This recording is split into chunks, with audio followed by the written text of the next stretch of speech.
Hey, Shalom. Shalom. First and foremost, I'd like to say Barakatah Yahweh, Ba'asham Yahushai, Ba'asham Rakakadash. Double honors to the apostles and elders of great millstone. Salutations to the sincere Akiam that pushed this truth in all due diligence and sincerity. I want to begin this particular sit down going straight to Sirach, the 25th chapter and the 19th verse, because you see these women out here, man, they deserve death. Absolutely. 100%, man. And that judgment is coming in such a way that it's going to catch them totally unawares, man. Sirach, the 25th chapter, and I want to start from verse 17. The wickedness of a woman changeth her face, and darkeneth her countenance like sackcloth. And sackcloth basically pretty much is like rags, like less worthwhile clothes that you wear, just basically pretty much just to do a hard day's graft, pretty much the stuff that you don't wear outside, but even like basically liken onto rags. Yeah, the wickedness of a woman changeth her face. You can see in a woman's face when she's on some bullshit, man. When a woman's about to start getting on demon time, you could just see it in their countenance and the way that they look, that they're just pretty much about to just get on some bullshit. I've seen my woman do it. I've seen my mother do it. My aunties do it. Grandmother do it. When women want to start doing some wicked shit, yeah, you see it immediately in their face, man. The wickedness of a woman changeth her face and darkeneth her countenance like sackcloth. Basically, pretty much all of that beauty, that innate cuteness, that quality just disappears when a woman gets on that demon time, and you see exactly what type of time they're on.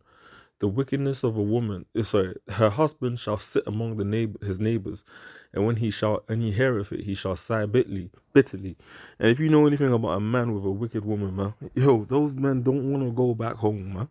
They be in every bar for the happy hour. They try to stay out with their friends as much as possible. They're paying all types of money to deal with any other woman that will accept them. It destroys men's self-esteem because a wicked woman and having to share a house with a demon like that, mate, especially if you don't have the financial means to just kick her out or look after yourself, is a tough, difficult thing to endure, man.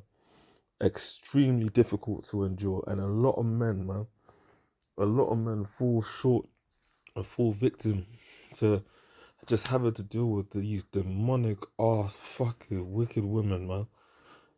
It says there is no head above the head of a serpent, and there is no wrath above the wrath of an enemy.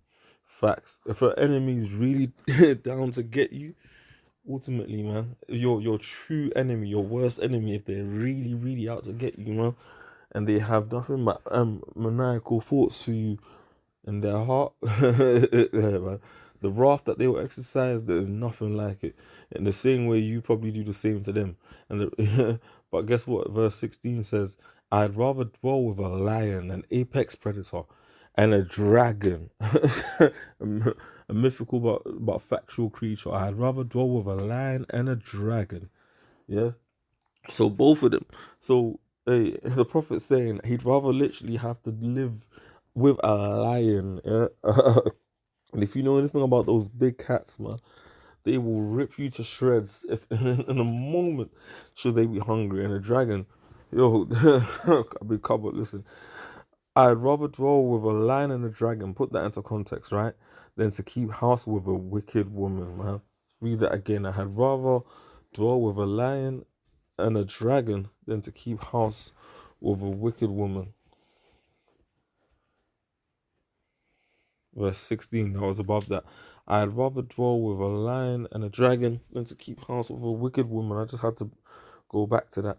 Now, let me read verse 19, continuing on.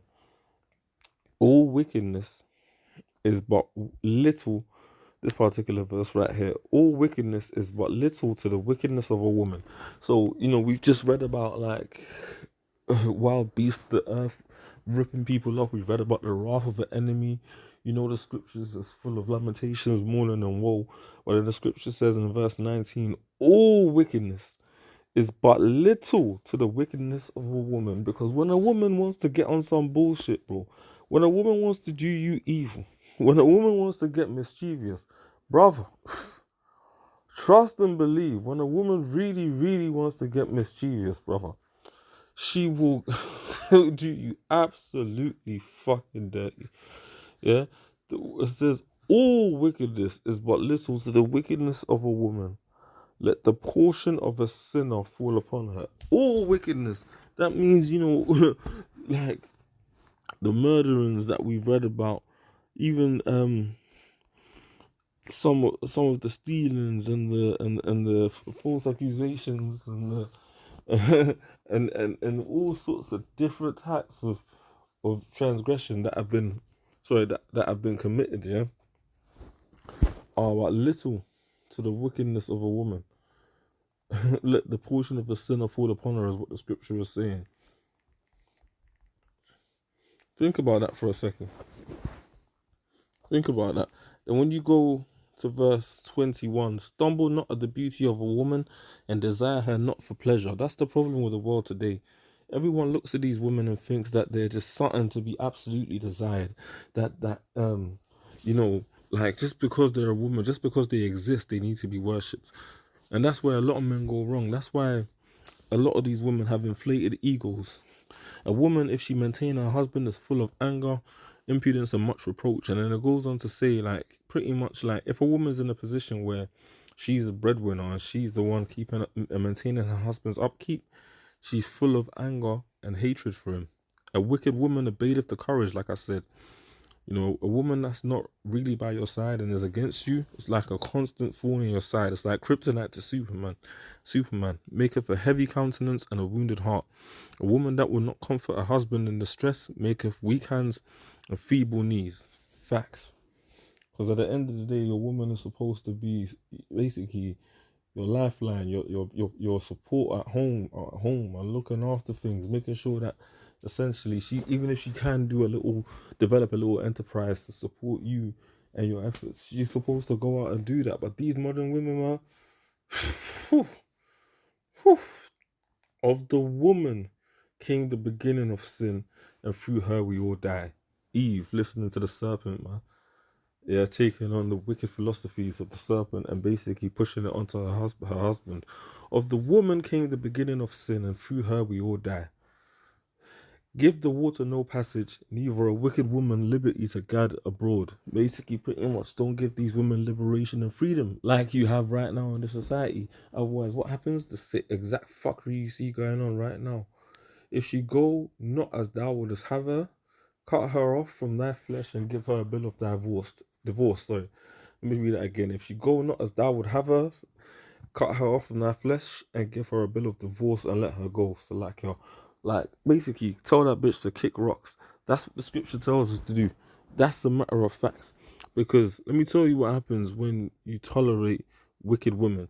As you can see here, sneaky link turns tragic after boyfriend kicks in door in the middle of sex. This woman right here, yeah, to put it into context for you, this fucking gorilla had children already. She then met, she had children already before she had this boyfriend. So she had children already, right? From a failed relationship years ago. She then, and you get all the extrapolation from this video, met her boyfriend, her current boyfriend, who she doesn't have kids with, and she was cheating on him with a sneaky link. So she's already had children with a guy that's no longer with her. She's got another boyfriend, and then she's cheating on that other boyfriend with a third guy, a sneaky link. The boyfriend turns up, yeah. The boyfriend was, I think, either at her mum's or knew that her children were at her mum's. But either way, the boyfriend turns up while she's having sex with a sneaky link, kills the guy, and then escapes. And then the police then get called by her, and they're looking for the for the boyfriend because they want to arrest him. So one nigga's under the ground, another nigga's gonna be behind the jail forever, and this fat gorilla is sat there crying and saying, "Oh my god!" And she's got more empathy for the sneaky link than for her boyfriend. But the scripture says that jealousy is the rage of a man. That man walked up in there because of the fact he was getting cheated on, and he shot the shot the nigga. And ultimately, he should have taken that bitch out as well. But like she's gonna be out in the streets after a couple of months, probably not even years, just back hoeing again. Two niggas gone, lost their lives, one in jail, one under the grave, and she's gonna be out here hoeing again in a couple of months. Watch this video just to see how treacherous the fucking black woman is, and that's why apostles always tell us about avoid the the black plague. Hey, who shot it? Who shot it? Baby, please wake up! Please wake up! Oh my God! Did he come into the house? Yes, he kicked my back room door in! Okay. Oh, He kicked your back room door. yes! Okay. How many times did he shoot? Twice! Two times. He took my gun out my purse and shot him! Okay. Your gun was in your purse? Yes, and he snatched my gun out my purse and shot him! Where's the gun at now? He got it still! He's going towards my children, please! Where's your children at? And my mom! Your mom? She's there, please! Let's see. Come on back. Talk to this officer over here. Come here. Hey, come back here in the kitchen, ma'am. Ma'am, come back This here in out the of the way. kitchen. Your baby daddy came over here, correct? He's my boyfriend! I have no children with him! He's your So you heard it there. You could play the video back. Just scroll back if you want to hear it again. But she said, he's my boyfriend. I have no children with him. But he's going to her mum's house where her two children are, I think she said. And why is she screaming like that? Because she's now worried about the safety of her children, man. But this is... Yo, this is crazy shit. Let me read this real quick. Proverbs 31, right? Let's go. Proverbs the 31st chapter. And I'm going to go straight to verse 3. Give not thy strength unto women, nor thy ways to that which destroyeth kings. Let me read that again. Proverbs 31 and then 3. Give not thy strength unto women, nor thy ways to that which destroyeth kings. You see, look, that black gorilla, this woman right here, yeah, having a sneaky link while she has a boyfriend. Surprised that the boyfriend, she's surprised that the boyfriend turned up and killed the sneaky link, which, according to the scriptures, he's justified. But you know, in Esau's system, he's going to jail for life, if not facing the death penalty. Even though what he did biblically was righteous, but he got with that gorilla bitch that already had 2 kids, and look what that ended up resulting in. That guy's lost his life, man. The nigga's lost his life, and then the other one's also lost his life because he's going to jail forever, pretty much, or for at least a very long time. He took the purse gone out the woman's purse, shot the guy, and then literally left. And now she's worried that he's going to her mother's house where her children are at, probably to harm them also, because that guy is in a fit of rage. You see, but the Lord put the death angel on that Jake, and he acted, man. Because what she was doing was absolutely wicked. She had that nigga wherever he was, and basically thought it would be appropriate to be out there scheming, cheating on him, riding a third nigga's dick.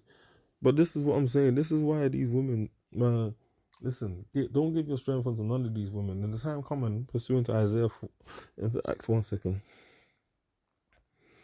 Isaiah 4:1, and in that day 7 women shall take hold of one man. At that time, it's talking about a time of Jacob's trouble where shit really hits the fan, saying we will eat our own bread and wear our own apparel, we'll cover our own shit. Like nowadays, these women are out here basically expecting you to fund their existence, man, to give them grants for just being women and existing. In that day, we will eat our own bread and wear our own apparel. Only let us be called by thy name to take away our reproach. Basically, pretty much give us your covering. Please help us so that we don't get killed out here, is what these women are going to have the mentality of. Yeah? We will eat our own bread and wear our own apparel. Only let us be called by thy name. And why are women going to be that desperate? Because in that day, the Lord's going to put his spirit of judgment, man, upon the earth. And the death angels of the Lord are also going to be active. And as you see here, Ezekiel 9:4, right? Well, in fact, I want to get straight to the point because I've read the scripture a lot of times. Brothers, everyone will know the scripture, Ezekiel the 9th chapter. But the death angel was given the specific instructions. Verse 6, slay utterly old and young, both maids and little children, and women. But you notice it mentions maids, yeah, those young girls, and women. But come not near upon any man whom is the mark, and began my sanctuary. And the sanctuary of Yahweh Hashem Yahushua is his elects, yeah, who predominantly are men. the prophets and are men, but you have elect women, of course. But of course, they're not prophets; they're not out there. But the 144,000 are men. Yeah, the Lord's core sanctuary are men. Then they begin at the ancient men, which are before the house. But notice, verse 6 says that maids and women, or as well as little children, of course, yeah, are going to get slaughtered. A large quantity of the 2/3 that die on this side are going to be women, man. Listen, in my own personal life, I've come across a lot of these demonic ass women, man. Even as recent as yesterday, may the Lord Yahweh Shemah Shai Shemah Kakadash abad all of you wicked whores. May the Lord Yahweh Shemah destroy you and your families, you wicked harlots out here trying to manipulate men. When the time comes, there's a lot of vengeful men out here, man. I remember watching this one other video of this Jake. His woman was taking him for all sorts of child support. He waited outside the house in the car. As soon as she turned up, he plugged her and literally he stepped out of the car. One of the brothers sent the video. Today's the day, and he just walked out the car and put holes in that bitch. That's the time that we're coming into, man, where ultimately people are going to be ready to lose it. They're not going to look at the beauty of a woman and think like, oh yeah, spare her. They're going to absolutely ravish you whores, man. Judgment is on its way in a very, very major way, man. You better get right or get rolled over, man. It's the spirit, man. Listen, that situation there was unfortunate. I remember I watched one video where there was a wicked nigga claiming to be a member of GMS. I remember one of the brothers in the States made this video, and a similar situation occurred where the nigga claimed to be an Israelite. He was out there committing adultery. Like the woman's boyfriend came, killed him. He got arrested, and then again the woman in a similar situation was allowed to live and walk free. You see, that situation in that video happens a lot, where the two men go down, one dies, the other one gets arrested, and then the woman's just out here with her whorish self. And as much as she's crying, in a couple of months' time, she'll just be back at it again, man. Because these women don't change much, and the apple don't fall far from the tree. Normally, when a woman is like that, her mother's a whore, her grandmother was a whore. It's just a family of harlots. But that's why this curse needs to be stopped, man. And the Lord's going to just cut off that wicked root and restart Israel in righteousness in the kingdom. Because you think we're going to go there into the kingdom and have wicked harlots like that fat Teletubby on the chariot, man, scheming on who she can manipulate? Come on, man. May the Lord Yahweh bring speedy judgment upon you wicked women, man, that choose to try and manipulate Jake, that don't want to get right. Judgment is coming to you, man. That's all I'm going to say. Shalom.